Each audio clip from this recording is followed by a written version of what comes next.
Saludos para quienes nos acompañan en la mesa en este lunes 20 de julio. Ya escucharon algunas de las voces, por ejemplo, Martín Couto, buen día. Muy buenos días. Fernando Escriña, buen día, ¿cómo están todos? Carlos Loaiza de nuevo, buen día. Muy buenos días, Emiliano. Y Oenir Sartú queda saludado. Vamos al primero de nuestros temas, vamos por el lado político, ubicándonos en este fin de semana, el sábado concretamente. Como ocurre cada 18 de julio, el Poder Ejecutivo organizó la conmemoración oficial por un nuevo aniversario de la jura de la primera Constitución, la del año 1830. La actividad se llevó a cabo esta vez en el Salón de los Pasos Perdidos del Palacio Legislativo, cambiando el escenario habitual que es la Plaza Constitución frente al Cabildo de Montevideo. En la celebración estuvo presente el presidente de la República, Tabaré Vázquez, pero la encargada de realizar el discurso en nombre del gobierno fue la ministra de Educación y Cultura, María Julia Muñoz. El Uruguay puede hoy exhibir con orgullo su apego irrestricto a la Constitución y la ley. Hemos hecho de esta condición una verdadera seña de identidad. Y es muy bueno que así sea, porque a la larga, al igual que acontece con el derecho internacional, con todos sus límites e imperfecciones, son la única garantía que se levanta contra la imposición de la ley del más fuerte. Fernando, ¿tú querías empezar hablando de este discurso y de esta conmemoración? Sí, yo creo que este tipo de fechas donde se conmemoran episodios tan trascendentes para cualquier país, pero en particular para Uruguay, para su identidad y para sus convicciones democráticas y republicanas, no puede pasar desapercibido, y creo que algún comentario tenemos que hacer, y eso es lo primero que quería subrayar, la importancia de este tipo de conmemoraciones que no son menores y que hacen a la tradición del Uruguay. Y como bien decía la ministra, lo que es la identidad nacional. A mí me pareció un discurso inclusivo el de la ministra, o ministro, no sé si ministro, al final es un problema esto. Pero me pareció un buen discurso, creo que fundamentalmente existió una referencia a determinados valores y a la responsabilidad que cada generación tiene en transmitir esos valores a las que se suceden. Nosotros que somos de una generación que pasó su juventud y su adolescencia sin las garantías a que alude María Julia Muñoz en su discurso, sabemos muy bien que la Constitución es eso, es la garantía, es el refugio último donde se acude para hacer valer derechos que son anteriores a la Constitución, derechos que son reconocidos y declarados por la Constitución. Por eso me parecía importante antes que nada subrayar ese acontecimiento. En segundo lugar, también me parece muy importante, aunque pueda parecer algo menor, toda la referencia al libro original de la Constitución de 1830. Hay veces que los seres humanos nos olvidamos que los símbolos y los ritos y las formas son importantes precisamente como instrumentos para transmitir determinados valores. Por eso a mí me parece muy importante lo ritual. ¿Qué ritual es el que estás aludiendo acá? La conmemoración de estas fechas, que no son, digamos, algo pasajero, es lo que nos queda desde la escuela. Nos quedan estas fechas como mojones donde otros uruguayos en otras épocas hicieron un enorme esfuerzo por consagrar la construcción del liberalismo político. La Constitución de 1830 es una constitución liberal, es la constitución concebida como limitación al gobierno, en favor de las garantías y de los derechos individuales. Y eso a veces lo perdemos de vista tras un interés general que muchas veces se confunde con una excesiva intervención del Estado sobre las personas. Martín. Sí, yo leí el discurso sinceramente porque íbamos a tratar este tema hoy acá. Si lo agarro en las noticias, no leo los discursos de los actos oficiales de las conmemoraciones, la verdad que me aburren bastante. Ese es un buen punto, ese es un buen punto. Entre otras cosas, ¿Cuál es la repercusión que tiene el discurso oficial en una de estas conmemoraciones, en fechas patrias, ¿no? O los actos, en realidad, parecieran organizados para las autoridades, y eso es un error.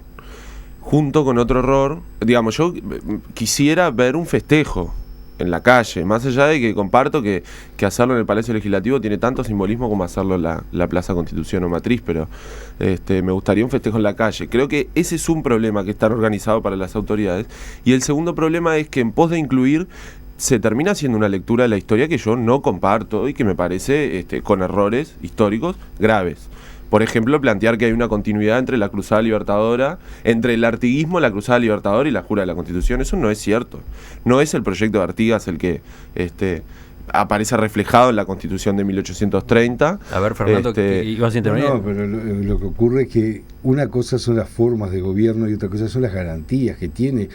La Constitución de 1830 hunde sus raíces en las instrucciones del año 13, por ejemplo, en todo lo que haya la libertad, a los derechos individuales y a las garantías, que por supuesto después viene toda una evolución, pero nadie está diciendo acá que la forma de gobierno, si es la Confederación, seguramente te referís a eso, naturalmente tiene una explicación histórica, porque de la misma forma que hoy nos rige una Constitución, que con ese mismo criterio tampoco tendría como referencia la gesta artiguista, pero sí en cuanto a esos valores de libertad, que son los trascendentes. Que son uno de los valores, ¿no? Porque podemos, si quieren, seguir citando elementos que implican ruptura. Primero, los hechos históricos, ¿no?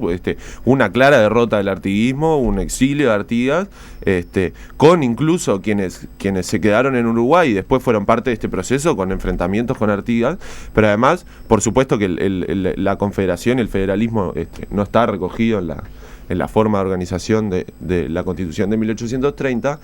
Y esto no le quita, y esto próximo que voy a decir no le quita mérito y no implica que no debamos festejarlo, pero también recordemos en dónde residía la soberanía popular para Artigas y dónde reside en la Constitución de 1830, donde establece, por ejemplo, que los ciudadanos, entre otras cosas, quienes pueden votar son una porción muy chiquita de la población, que son básicamente los propietarios.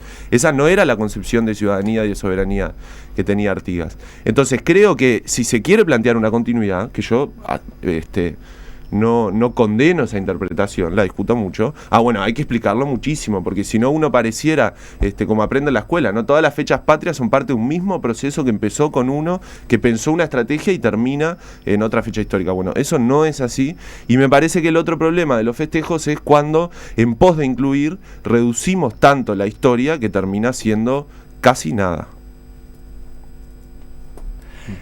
Hay un afán por incluir, decías.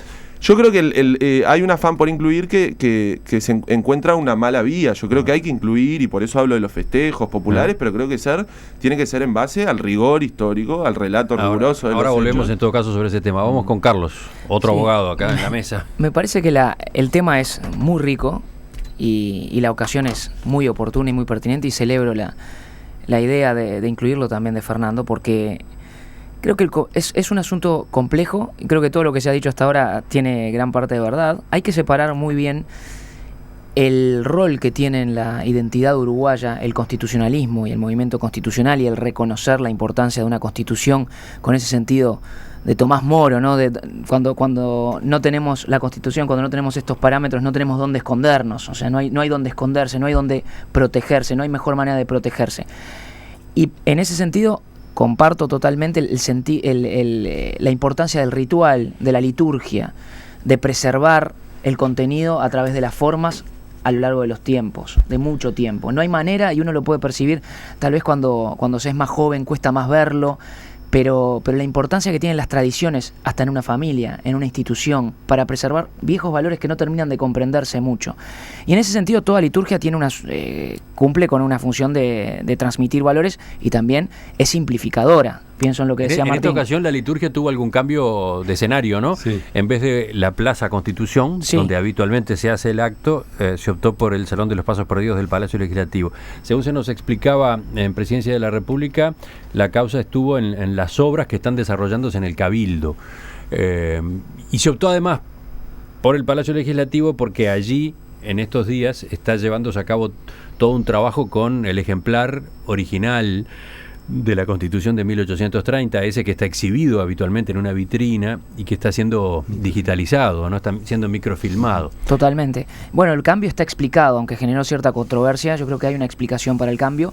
De todas maneras, hay que reflexionar sobre cuál es la mejor liturgia para preservar estos valores y para celebrar esta fiesta. Y una vez que se reflexiona a propósito de cuál es la mejor manera de preservarla, hay que seguirla a lo largo del tiempo. Yo creo que sería oportuno, más allá de esta circunstancia concreta, luego preservar esa tradición.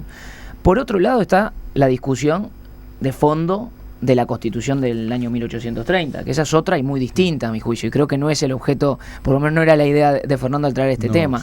Si la Constitución de 1830 es liberal, bueno, habrá algunos que seguramente monárquicos que consideran que fue demasiado liberal, para si lo vemos desde otra perspectiva más contemporánea, digamos que es absolutamente, que es liberal y que no refleja los derechos de última generación. Bueno, eso es producto de una evolución histórica, y nuestra Constitución tiene una relación de continuidad en el sentido del constitucionalismo. Hoy estamos en el momento del Estado constitucional de derecho. Las constituciones fueron evolucionando, no tienen por qué permanecer fosilizadas a lo largo de la historia, y van evolucionando naturalmente. Oenir, ¿tú le prestaste atención a esta conmemoración? Bueno, sí, no, realmente no ¿Sí una... o no? O las dos. Oenir, yo ya fui honesto, así que no, puede ser. realmente es muy interesante lo que decía Carlos sobre el tema de las tradiciones, ¿no? Yo sí creo que hay un verso que a veces hay tradiciones que están más muertas que un faraón, de quien baila el pericón, quien pide que le dé la comunión. Bueno, en algunos momentos yo siento que algunas tradiciones nacionales pasa lo que pasa con el pericón o con la comunión. Creo que a veces es injusto, en el sentido de que realmente el tema constitucional es un tema importante, es un tema delicado. Creo que hay desde determinados puntos de vista de la sociedad uruguaya, o determinadas corrientes ideológicas en la sociedad uruguaya, una desvalorización de la historia constitucional uruguaya, que es en realidad bastante injusta. Es decir, el que un texto firmado, o sea, votado y plebiscitado hace 40 años atrás, no diga la palabreja de moda sobre tal cosa. Es decir, he encontrado gente que me dice, bueno, pero no prevé nada de la discriminación, no, prevé el principio de igualdad, claro, nada menos. Claro, es decir, claro. La discriminación la no discriminación en todo caso es una consecuencia del principio de igualdad. Yo prefiero que esté establecido el principio de igualdad y no el de no discriminación, porque me parece que es muy discutible el concepto de no discriminación. En fin, hay muchas cuestiones de esas que me parece que deberíamos rediscutir y revalorizar, porque más allá de nuestras intenciones y de nuestras voluntades, me parece que algunas tradiciones, y particularmente el valor de la Constitución, ha decaecido en nuestra cultura política, en nuestra cultura social. Y no se trata de glorificar la Constitución del pasado, sino de darle, de resignificarlo, de revisar en qué es lo que estamos de acuerdo con eso, y qué valores tuvo y qué consecuencias tuvo. Pero en ese marco, ¿cómo entra un acto como el del sábado? Y bueno, yo qué sé, creo que el tipo de acto no ayuda demasiado, es decir, puede parecer una cuestión formal. Creo que más allá de todo, María Julia Muñoz tuvo alguna idea feliz, como la de decir que los uruguayos no estamos divididos en partidos, sino que nos organizamos en partidos. Me parece una idea interesante. Creo que con acierto, más allá de que uno se sienta o no identificado por alguno o por ninguno de los partidos, ¿no? Me parece que como concepto es interesante. Digo, que la existencia de partidos no significa que tengas que comerle el hígado al otro, sino que son visiones distintas que tienen que acostumbrarse a coexistir. Me parece una idea positiva. Y además que da cuenta de una realidad, o sea, que de alguna manera encontró algo que decir que realmente tenga que ver con nuestra realidad. Porque creo que lo que ella marcó es importante. Cuando uno mira la realidad del resto del continente, por ejemplo, y cómo es la relación entre las organizaciones políticas del resto del continente, y lo compara con el Uruguay, hay un abismo. Sí. Es decir, hay un abismo. En la mayor parte del mundo es impensable que dos expresidentes se junten a conversar en una mesa. Lo más probable es que sus guardaespaldas se agarren a balazos. Y acá eso no existe. Estamos habituados a que es frecuente que los candidatos, los expresidentes, los dirigentes de todo tipo, puedan discutir y estar. No es poca cosa. Desde la audiencia, Cristina manda este mensaje: ni supe del acto ni dónde se realizaba, mucho menos me enteré del discurso.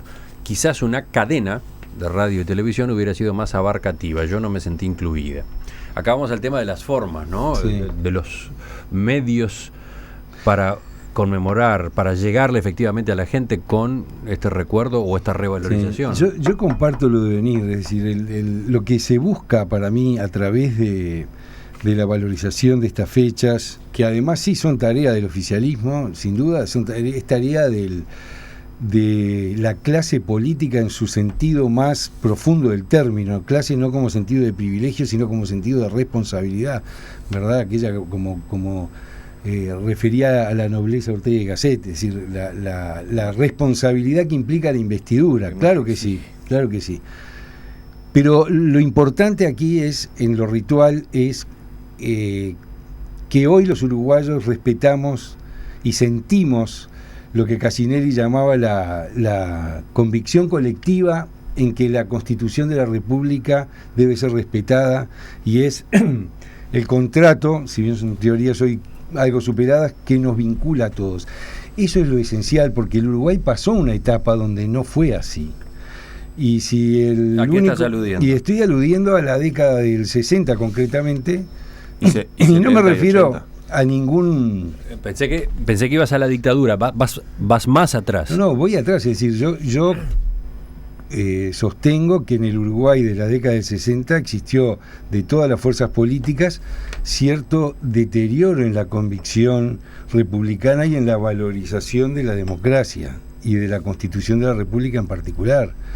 Y aquí creo que las responsabilidades están compartidas, y la forma de no entender ese reparto de responsabilidades es en buscar ponernos una u otra camiseta según las afinidades o las conveniencias de la época. Cuando aquí en el Uruguay se suceden los hechos de febrero del año 73, por ejemplo, y si uno lo analiza con cierta objetividad, y así lo han hecho periodistas importantes que han escrito, historiadores incluso, nos damos cuenta que tanto de los sectores de la derecha como de la izquierda, y en el gobierno, en la oposición, había cierto decaimiento del valor de la Constitución y de la democracia como sistema. Naturalmente que unos le podrán atribuir mayor o menor responsabilidad a otros, pero cuando una sociedad llega a ver o a mirar,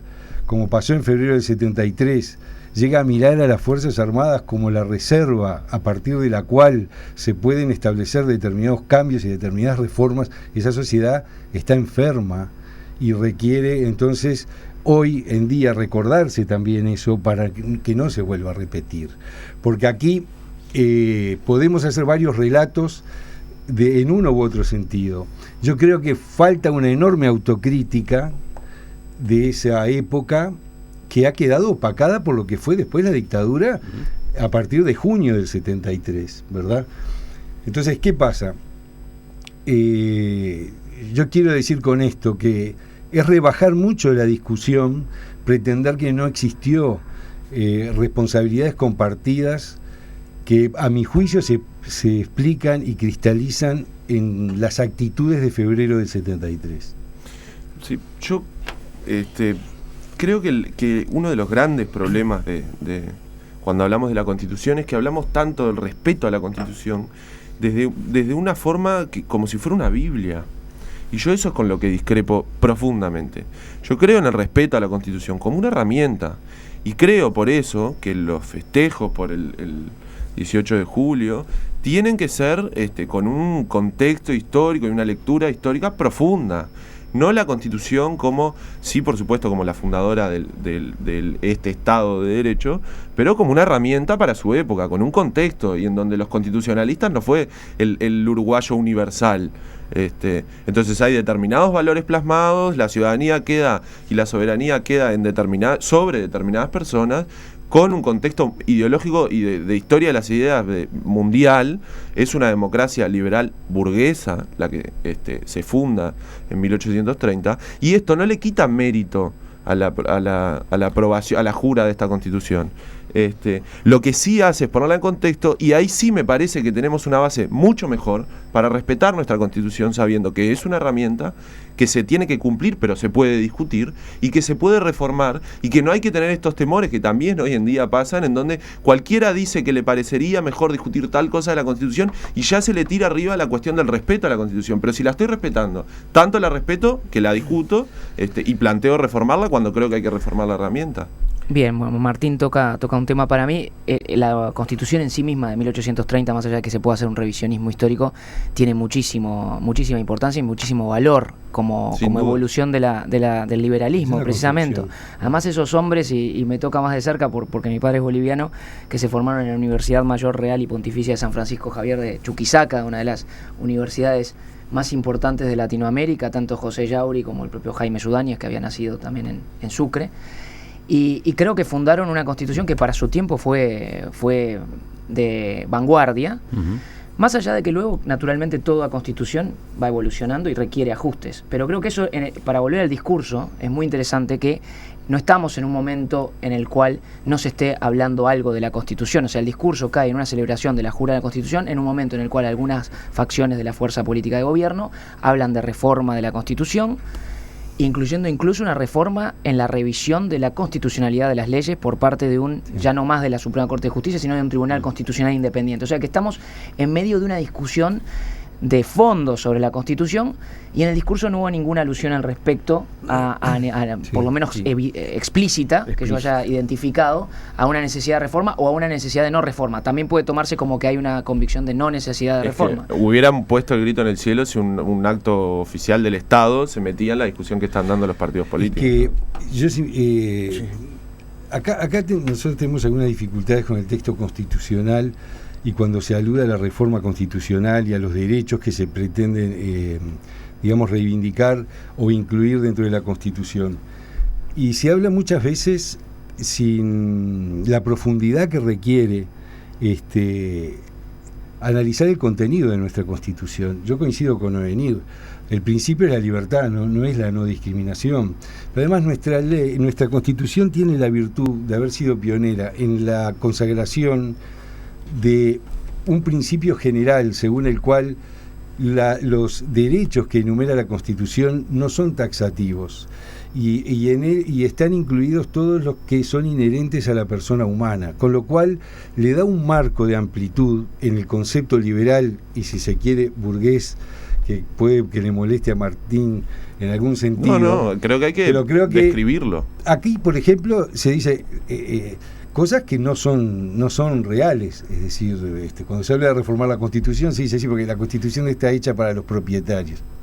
Ninguno de los derechos consagrados en la Constitución son absolutos.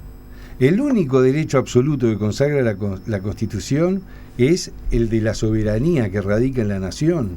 Pero cuando se dice la Constitución está hecha para los estancieros, eso es falso de toda falsedad, porque todas las normas establecen precisamente que los derechos estos a la vida, al honor, a la libertad, al trabajo, a la propiedad, pueden ser limitados por razones de interés general. Y el interés general lo marca los representantes o incluso directamente la ciudadanía a través de los mecanismos de democracia directa. E incluso en algunos casos se requiere iniciativa del Poder Ejecutivo en algunas leyes. Entonces se crea una estructura y la gente dice así: la Constitución está hecha para los propietarios, hay que modificar eso, archívese. Es decir, ya es la verdad absoluta que se repite en forma...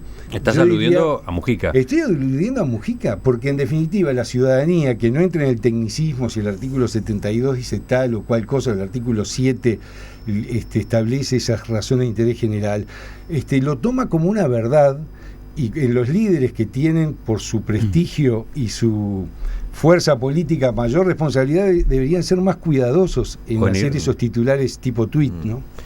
Yo comparto con Fernando el tema de cuánto pesa. Yo no me refiero a la década de los 60, sino a la de los 70. Es decir, cuánto significó la violación de todos los principios constitucionales, todos los derechos constitucionales durante la dictadura. Me parece que esa es una experiencia que, lamentablemente, esas cosas se olvidan, ¿no? Es decir, las nuevas generaciones lo van olvidando.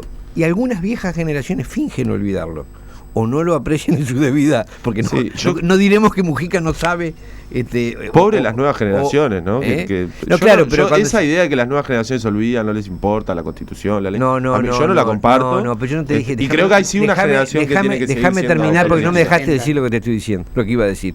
Lo que iba a decir es que lo que significó la privación de esos derechos es lo que se olvida. Es decir, entonces mucha gente a veces con mucha ligereza dice, bueno, esto es perimido, esto está perimido. Yo quiero decir una cosa. Realmente, de los 10 años de gobierno del Frente Amplio, no hay una sola cosa, ni una sola política pública que hayan querido hacer y se hayan visto impedidos por la Constitución. ¿Está? Es decir, de hecho, esta Constitución, así como está, posibilitaría políticas infinitamente más populares, infinitamente más de izquierda de lo que han hecho estos gobiernos. Así que si no hicieron cosas, no deberían echarle la culpa a la Constitución, porque no es que la Constitución se los impidió, es que su propia concepción política no se los permitió. Es muy fácil decir la Constitución es un problema. No, el problema es que vos no sabés lo que querés hacer, o lo que querés hacer no funciona bien. Son dos cosas distintas. Y la otra última cosa que me parece importante marcar es que para cambiar algo es imprescindible conocerlo. Es imprescindible saber en qué consiste y cómo funciona. Yo estoy azorado de las cosas que he oído decir sobre los supuestos defectos de la Constitución, de gente que ni siquiera la ha leído. La otra vez me pasó, no me acuerdo quién era, que decía que no preveía nada sobre el medio ambiente, y es falso. Claro. O te dicen, esa idea 47. De decir, no hay nada contra la discriminación. Sí. Claro, tampoco hay un derecho que diga nadie debe ser enmudecido. No, hay un derecho que dice hay libertad de expresión. Es decir, o el lenguaje no es el de moda, como decía Fernando, pero está. O el lenguaje no es el de moda, pero el concepto está. Entonces, acá hay que ver que nosotros vivimos en un sistema donde dentro de todo ha sido posible hacer muchas cosas políticamente. Y lo ha sido porque vivimos en un marco de derechos que está garantizado en la Constitución. 9:33.